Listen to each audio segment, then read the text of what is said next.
Hello, my name is Shona White. I'm at the University of Nice in France, and this is a presentation for the Digital Literacies in and Beyond the L2 Language Classroom Symposium in October 2014.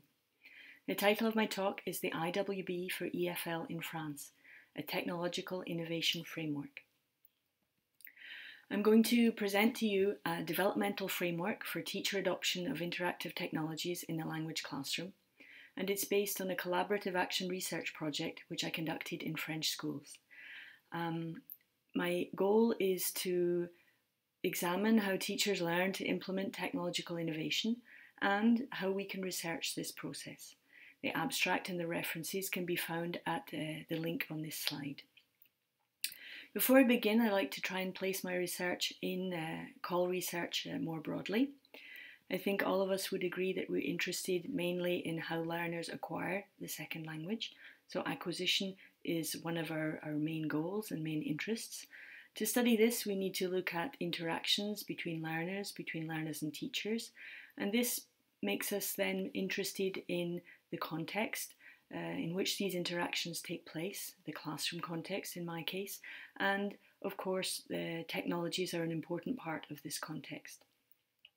The next question we need to think about is how we can research these interactions by observation, by reflection, how training impacts on these types of interactions.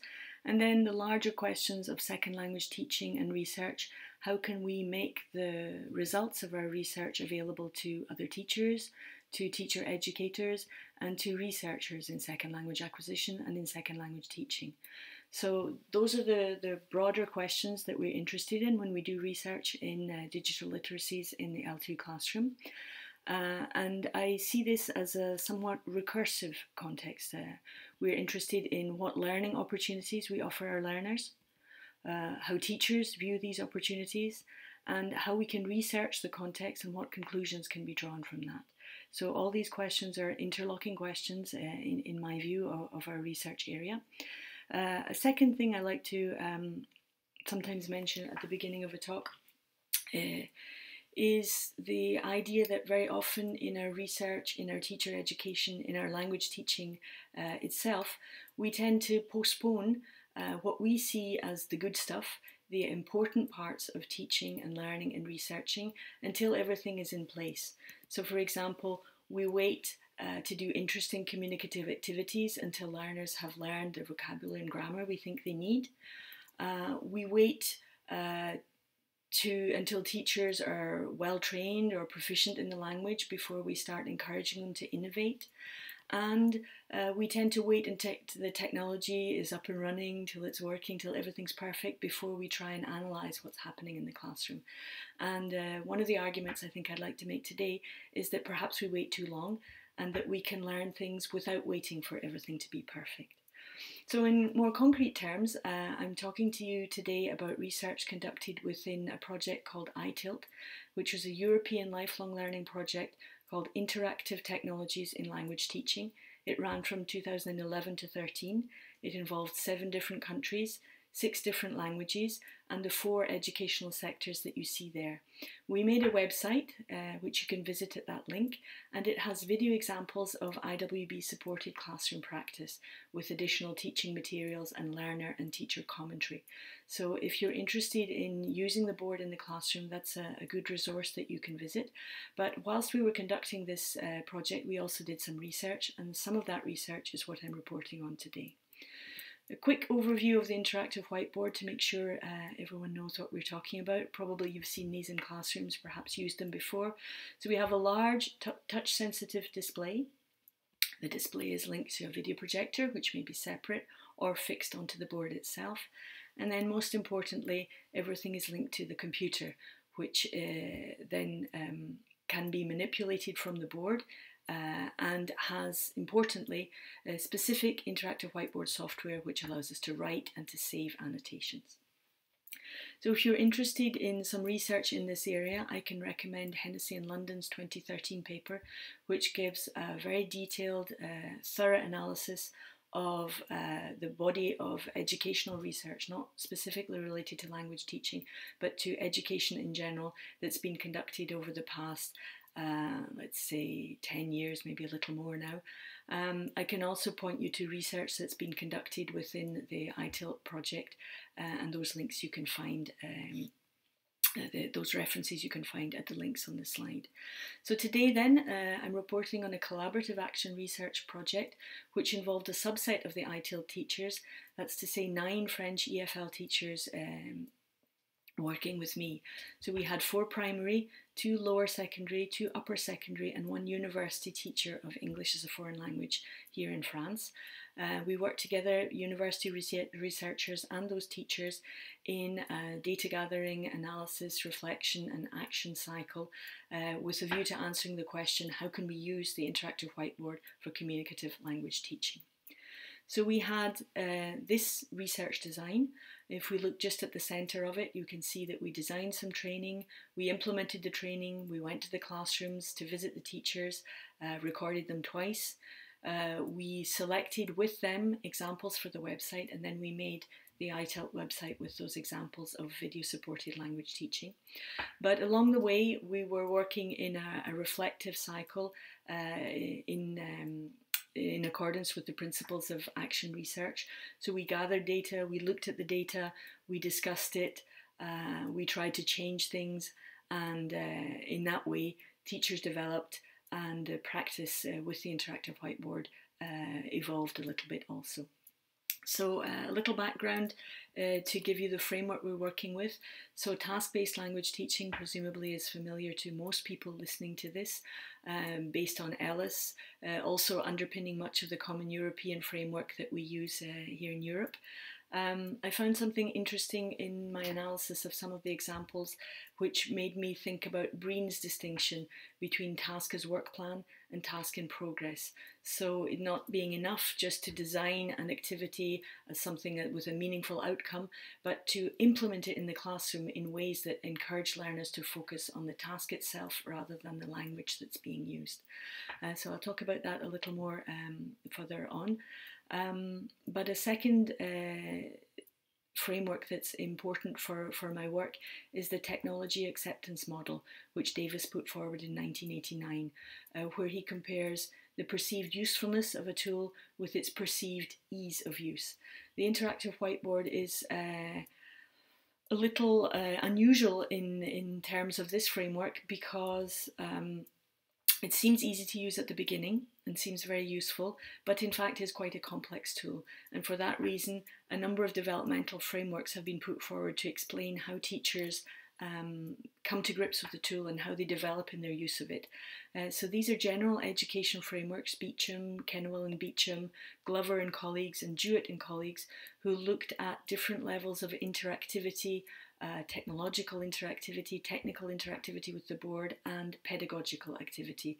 So moving from the left of the screen where you have beginner levels, you have a lack of interactivity, or you have only technical interactivity, moving towards what they call expert or more synergistic levels of interactivity where teachers and learners take equal roles, where we see more pedagogical interactivity and at the conceptual level in terms of materials design. So this is work that has informed the framework that I will be proposing to you today. But before we go into before we move on to the actual framework, I want to show you the results of some quantitative analysis of how the teachers actually use the board. So we had 4 levels of coding concerning the tools and features of the board that the teachers used. Who actually used the board? Was it the teacher or was it the learners? The language teaching objectives that the teachers had, and then the task orientation, were the activities that the teachers chose to show on the ITILT website, were they task-oriented activities or were they more like pedagogical exercises, sorry. So looking at those results, first with respect to tools and features, we found a balance between what teachers put on the page before class and what kind of interactivity they used in the classroom. We found, however, a relatively limited range of tools and features being used, and those tools and features tended to be the most basic ones. In terms of who used the board, perhaps surprisingly, given that some of these teachers were beginner users of the board, and given that we tend to suspect the IWB of being a presentation tool which encourages teacher-centred teaching, this was not the case in our study. We had a clear preference for learner use of the board. However, it tended to be one learner sent to the board by the teacher rather than pairs or groups of learners working together. In terms of teaching objectives, we had a balance between use of skills like listening and speaking and use of sub-skills like grammar and pronunciation. There was actually more speaking and listening than reading and writing, and a strong focus on vocabulary and pronunciation, perhaps because we had those 4 primary teachers who were involved in the project. In terms of task orientation, we had a general preference for pedagogical exercises. So most of the activities that the teachers chose to show were exercises rather than tasks. They sometimes had goals and outcomes that were task-like, but they tended to focus on language accuracy during the activities rather than appropriate use of language. So all in all, looking at the bottom of this table, we found that in terms of their actual technical use of the board, there was around the 9 EFL teachers in France showed a fairly limited range of basic features of the board. They used these features to teach oral skills and vocabulary, using individual learners at the IWB and working on pedagogical exercises. So we could say this is somewhat conservative use of the board, and we might ask ourselves, why is this? How can we explain this use? To do that, we need to look at a little bit more background. One of the concepts I found, one of the concepts that was interesting to me in this context was the notion from Bandura of people's capabilities to exercise control over their own level of functioning and over events that affect their lives. So teachers as agents, this is probably familiar to many of you. Also teachers' judgments of their capabilities to bring about desired outcomes of student engagement and learning. So this is the self-efficacy framework, something that was very useful in explaining the behaviour I saw among the teachers in the project. Second level of background reading that was important here, Lavie and Wenger's notion of community of practice. The idea of teachers coming together in an informal setting with a shared purpose and learning as legitimate peripheral participation, beginning in the group at the level at which you feel comfortable and moving towards the centre of the group as you gain confidence and competence. So in order to research those aspects of the teachers' perspectives on IWB use, we use pre and post project questionnaires on teachers' views of their ICT capabilities and their IWB competence. We also used questionnaires to gather teachers' views of the videos that they watched throughout the project. They watched their own and other videos. We used questionnaires to get some insights into their views of those. We had focus group discussions where we brought the teachers together to discuss those videos and the project in general. And we also had an online support community. So we organised a Google Plus circle, which was new at the time, allowing the teachers to share videos, links, ideas about their participation in the project in a protected online environment. And from all this data, we came up with certain views of teachers' involvement in the project, which tended to explain the way they used the board in class. So, for example, we found differences in teachers' experience with the IWB and indeed access to the board. Some teachers were able to use the board all the time, other teachers only had access at particular times. We also found differences in teachers' efficacy beliefs with respect to the board, and we found differences with respect to their engagement in the project. Some teachers were available to spend time in the project to think about it, other teachers had less time.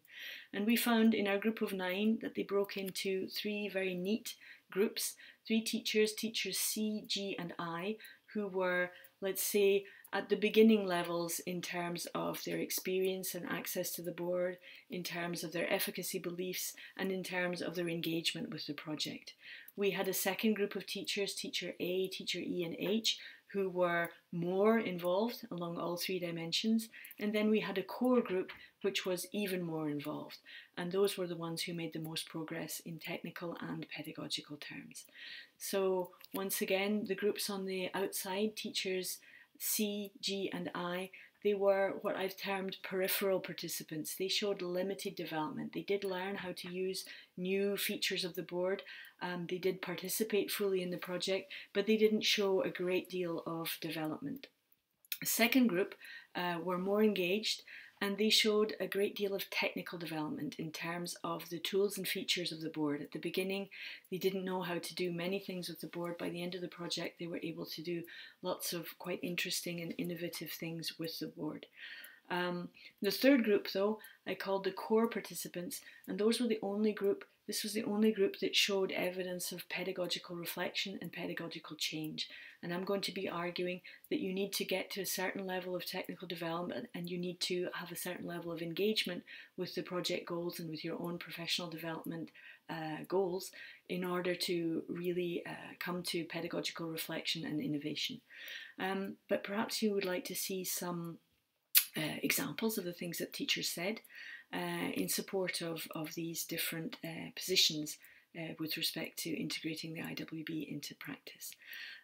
Some of the things that came up in focus group discussion and in the various questionnaires were the efficiency provided by the board, the question of flexibility that it offered, and then professional development itself. So for example, in terms of motivation, teachers had both positive and negative things to say about the board in this context. Some teachers said, I'll always have 25 hands up when I want someone to come to the board. They're really enthusiastic about it.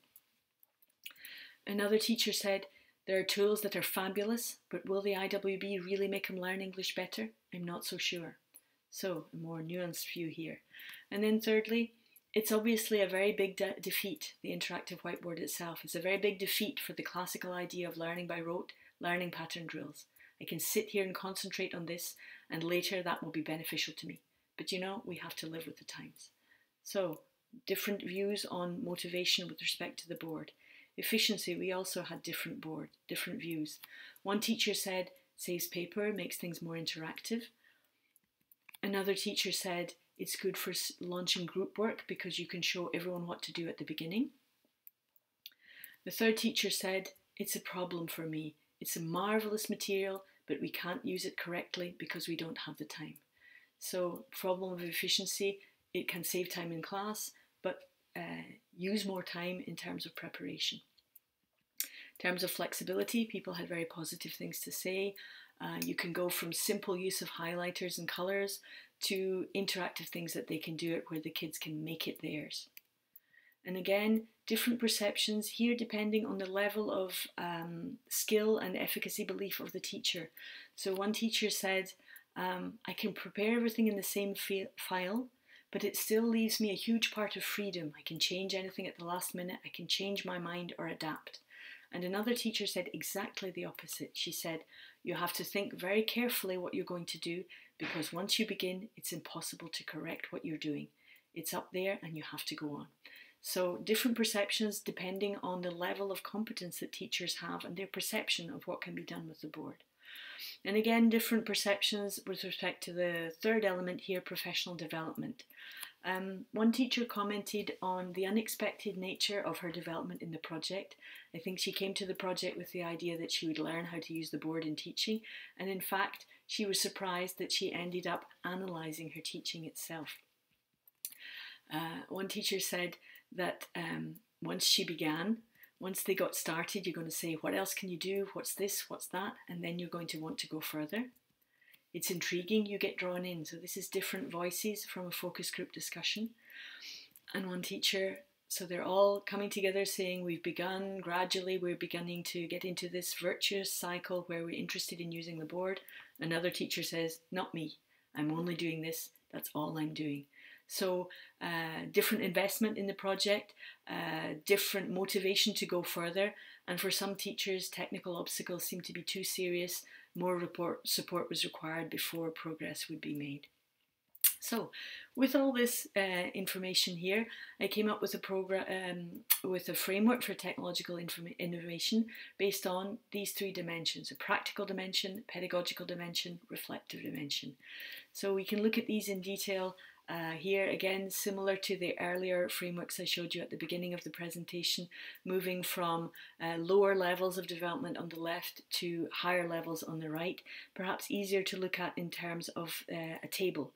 So the first dimension, the practical or technical dimension, you can see a movement from level 1 where there's limited use of the IWB and limited use of the software, perhaps only using the pen and no specific software, through more regular use, increasing use of basic tools and features, adding new tools and features, having continuous long-term access to the board, and using the board not only with its own software, but with other features and devices. So that first level of development, a practical, technical dimension. Second level would be pedagogical movement, pedagogical reflection and development. So at the beginning we see only the teacher using the board, moving to individual learners through groups, and then to more synergistic use with different members of the class using the board at different times. And in terms of lesson planning and preparing of materials, starting with no pre-prepared materials, moving to only pre-prepared materials, then integration of some spontaneous into the planned framework, and then a use that I've termed structured and adaptive, where we really exploit the board by using its possibilities for preparing things, but also for doing things on the fly. Third level then, reflection, and this is where we really saw a difference in the different teachers in the project, some who went on to reflect on their own pedagogy and some who didn't.